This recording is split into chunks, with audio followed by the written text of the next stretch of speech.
Hello friends, સ્વાગત છે તમારું કોમલ કિચનમાં। તો આજે આપણે બનાવવાના છે હાંડવો। હા ફ્રેન્ડ્સ, હાંડવો તો એના માટે મેં ખીરું લઈ લીધું છે। અને જો તમને ખીરાની રેસીપી જોઈતી હોય તો તમે મને કોમેન્ટ લિંકમાં જણાવજો, તો હું તમને એ રેસીપી પણ મૂકી દઈશ। તો જુઓ ફ્રેન્ડ્સ, આ રીતે મેં ખીરું લઈ લીધું છે। ત્યારબાદ 4 થી 3 મેં ઝીણા કટ કરેલા કાંદા લઈ લીધા છે। એક નાની દૂધી હોય છે એને મેં ગ્રેડ એટલે કે છીની લીધું છે અને એનું પાણી પણ નિતારી લીધું છે અને એ દૂધીની છીણને નાખી દેવાનું છે। ત્યારબાદ આપણે ગાજર લઈ લેવાનું છે। હા ફ્રેન્ડ્સ, તમે એક ગાજર તો એક પણ લઈ શકો, બે તો બે પણ લઈ શકો। મેં નાના નાના 2 ગાજર લઈ લીધા છે અને એને પણ મેં છીની લીધા છે। અને આ રીતે તમે જોઈ શકો વાટકી ભરીને ગાજર મેં છીનેલા એ પણ એડ કરી દેવાનું છે। અને ત્યારબાદ કેપ્સિકમ ફ્રેન્ડ્સ, મેં અડધું કેપ્સિકમ લીધું છે જેને એકદમ બારીક એટલે કે ઝીણા કટ કરી દીધા છે, એ પણ નાખી દેવાના છે। અને ત્યારબાદ મકાઈ ફ્રેન્ડ્સ, મકાઈ મેં કટ કરીને લીધી છે ફ્રેન્ડ્સ, એને મેં 15 થી 20 મિનિટ સ્ટીમ એટલે કે બાફી લીધી છે। અને પછી એ મકાઈના દાણા મેં એડ કરી રહી છું। મેં કાચી મકાઈ નથી નાખી, એટલે તમે પણ સ્ટીમ કરી લેજો મકાઈના દાણાને। ત્યારબાદ આપણે આદું, લસણ અને લીલાની મરચાંની પેસ્ટ પણ નાખવાની છે અને એક વાટકી ભરીને કોથમીર ફ્રેન્ડ્સ, કોથમીર બહુ ઇમ્પોર્ટન્ટ છે, એનો ટેસ્ટ ખૂબ સરસ આવશે। તો એક આખી વાટકી ભરીને આપણે કોથમીર લેવાની છે અને એ નાખી દેવાની છે। અને આદું અને મરચાંની પેસ્ટ ફ્રેન્ડ્સ ભૂલતા નહીં, આદું અને મરચાંની પેસ્ટ આપણે 2 થી 3 ચમચી નાખી દેવાની છે। એનાથી ખૂબ સારો ટેસ્ટ આવશે આપણો અને એકદમ મસ્ત આપણો હાંડવો બનશે। ત્યારબાદ આપણે માપ અનુસાર મીઠું નાખી દેવાનું છે। હા ફ્રેન્ડ્સ, આપણે માપ અનુસાર મીઠું નાખવાનું છે અને મીઠું નાખો ત્યારબાદ ખીરું મિક્સ કરીને તમારે ટેસ્ટ કરવાનું છે કે મીઠું કમ તો નથી ને, કેમ કે મીઠું કમ હશે તો આપનો ટેસ્ટ સારો આવશે નહીં। ને તમે તમારે જે હિસાબે શાકભાજી નાખવી હોય તમે એડ કરી શકો છો ફ્રેન્ડ્સ। મેં આટલા શાકભાજી એડ કર્યા છે। ત્યારબાદ આપણે ચાટ મસાલો લઈ લેવાનો છે ફ્રેન્ડ્સ, તમે 1 કે અડધી ચમચી ચાટ મસાલો નાખી શકો છો। મેં 1 ચમચી જેટલો કે અડધી ચમચી જેટલો, નાની 1 ચમચી જેટલો ચાટ મસાલો નાખ્યો છે। અને આમચૂર પાવડર, હા ફ્રેન્ડ્સ, આ ખૂબ ટેસ્ટમાં બહુ સારું લાગે છે। આમચૂર પાવડર બધી વસ્તુમાં એડ કરવો જ જોઈએ। હું તો મારી દરેક વસ્તુની રેસીપીમાં એડ કરું જ છું। તો મેં 1 ચમચી જેટલો આમચૂર પાવડર એડ કરી લીધો છે। અને ત્યારબાદ એ બધું આપણું જે મિક્સ કરેલું શાકભાજી છે એને એકદમ સારી રીતના મેં મિક્સ કરી લીધું છે। તમે બતાવી દો ફ્રેન્ડ્સ, જોઈ શકો છો તમે એકદમ સારી રીતના મિક્સ કરી લીધું છે। અને હા ફ્રેન્ડ્સ, મેં થોડું પાણી પણ એડ કરું છું, કેમ કે એકદમ ખીરું એકદમ જાડું છે એટલે તમે પાણી પણ થોડું એડ કરી શકો છો। એટલે એટલું પણ નથી એડ કરી દેવાનું કે આપણું ખીરું એકદમ પાતળું થઈ જાય। તો એના માટે એકદમ સારી રીતના આપણે એને થોડું પાણી વેરવાનું છે અને એકદમ સારી રીતે એને મિક્સ કરતું રહેવાનું છે અને જોવાનું છે કે તમને કેટલું જાડું ખીરું જોઈએ છે। તો તમને હું બતાવી દઉં, આટલું આપણું ઠીક એટલે કે આટલું જાડું ખીરું હોવું જોઈએ ફ્રેન્ડ્સ। તો તમે જોઈ શકો છો એકદમ સારી રીતના બધા વેજીસ જે આપણે નાખ્યા છે એ એડ થઈ ગયા છે અને તમે પાણી એડ કરી શકો તમારા માપ અનુસાર। મેં મારા ખીરાના બેટરના અનુસાર મેં થોડું પાણી નાખીને એને એડ કરી રહી છું। તો તમે જોઈ શકો છો એકદમ સારી રીતના આપણું બેટર જે હાંડવાનું છે એ રેડી છે।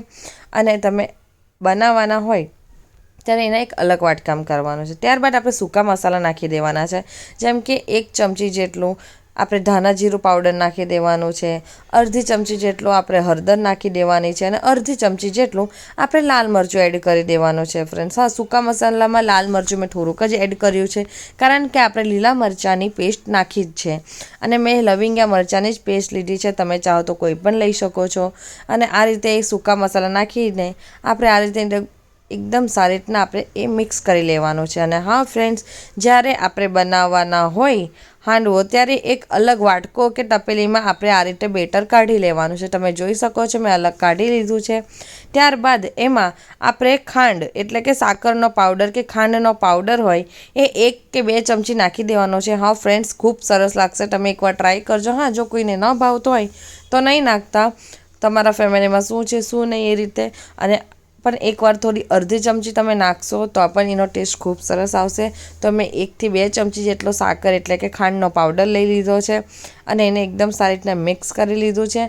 અને હા ફ્રેન્ડ્સ, જ્યારે આપણે ઈનો એડ કરવાના હોય એના માટે મેં અડધું લીંબુનો રસ લીધો છે અને એ લીંબુના રસમાં મેં જે ઈનો હોય છે એને નાખી દીધો છે। અને ત્યારબાદ એ લીંબુનો રસ અને ઈનોને મેં એકદમ સારી રીતના મિક્સ કરીને જે હાંડવાનું આપણું બેટર છે એની અંદર નાખી દીધો છે ફ્રેન્ડ્સ। અને ત્યારબાદ એકદમ સારી રીતના જે ખાંડનો પાવડર, ઈનો અને બધાને એકદમ સારી રીતના મિક્સ કરી લીધું છે।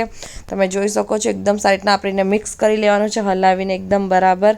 ને આ રીતે એને મિક્સ કર્યા બાદ તમારે જોઈ શકો છો એકદમ સાઈડના આપણું બેટર રેડી થઈ ગયું છે. ને આટલું પતરું પણ નહીં ને બહુ જાડું પણ નથી રાખવાનું, આટલું ઠીક બેટર આપણે નાખવાનું છે. તો આ રીતે મેં એકદમ સારી રીતના એને મિક્સ કરી લીધું છે. ત્યારબાદ એક નાની પેની એટલે કે ઢાટુની જે આપણે પેની શાક વઘારતા હોય તમે લઈ શકો છો. ફ્રેન્ડ્સ તમે જોઈ શકો છો મેં આ નાની પેની લઈ લીધી છે. એને ગેસ પર ગરમ થવા મૂકી દીધી છે. ત્યારબાદ મેં 2 પરી જેટલું એટલે કે 2 ચમચી જેટલું તેલ એડ કરી લીધું છે. હા ફ્રેન્ડ્સ, તમે થોડું તેલ એડ કરી શકો, 1 ચમચી કાં તો 2 ચમચી.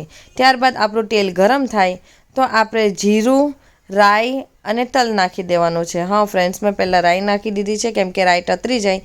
ત્યારબાદ આપણે તલ, જીરું અને કઢી પત્તાના પાના એટલે મેં કટ કરીને નાખ્યા છે ફ્રેન્ડ્સ, કઢી પત્તાના એને, અને થોડો હિંગ પાવડર નાખી દેવાનો. ફ્રેન્ડ્સ, જો તમારે નાખવો હોય તો નહીં નાખો તો પણ ચાલશે.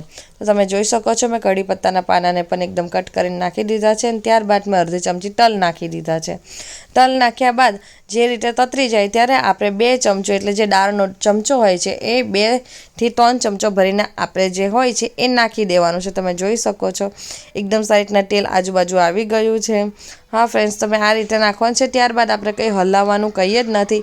મીડિયમ ગેસની ફ્લેમ પર આપણે આ બેટર જે નાખ્યું છે એને ઢાંકી દેવાનું છે 15 થી 20 મિનિટ માટે કાં તો 25 મિનિટ માટે મીડિયમ ગેસની ફ્લેમ પર ઢાંકી દેવાનું છે. તો તમે જોઈ શકો છો એકદમ સારી રીતના આપણો હાંડવો ફૂલી ગયો છે અને એક સાઈડ થઈ એકદમ થઈ પણ ગયો છે. હું તમને એકદમ સારી રીતના ઉખેડીને બતાવી દઉં તો તમે આ રીતે મેં જોઈ શકો છો. મેં તવીથાની મદદથી જ ફ્રેન્ડ્સ એને ફેરવો છે. એવું નથી કે તમારો હાંડવો ચીપકી જશે. તમે ધીમે ધીમે આ રીતે તવીથાને ફેરવી એટલે કે મારીને તમે જોઈ શકો છો હાંડવો આપણો એકદમ સારી રીતના ઉખડી જ જશે ફ્રેન્ડ. એટલે તમે એનું ટેન્શન નહીં લેતા કે આપણો હાંડવો ચીપકી જશે.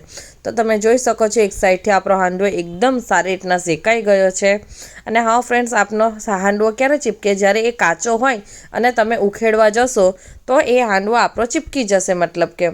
પણ તમે આ રીતના 15 થી 20 કે 25 મિનિટ સુધી તમે મીડિયમ ગેસની ફ્લેમે એને શાંતિથી થવા દેશો તો આ રીતે આપણો હાંડવો ચીપક્યા વગર સારી રીતના ઉખડી જશે. અને ત્યારબાદ પલટી બાદ આપણે થોડું તેલ નાખી દેવાનું છે આજુબાજુ. તો શું જે નીચેનું બેટર છે એ પણ એકદમ સારી રીતના શેકાઈ જાય. તો તમે જોઈ શકો છો એને બી 15 થી 20 મિનિટ બાદ રાખ્યા બાદ એ પણ એકદમ સારી રીતના આપણો થઈ ગયો છે. હું તમને એકદમ સારી રીતના કાઢીને બતાવી દઉં છું ફ્રેન્ડ. ને એકદમ ક્રન્ચી અને ક્રિસ્પી અને સોફ્ટ આપણો હાંડવો તૈયાર છે.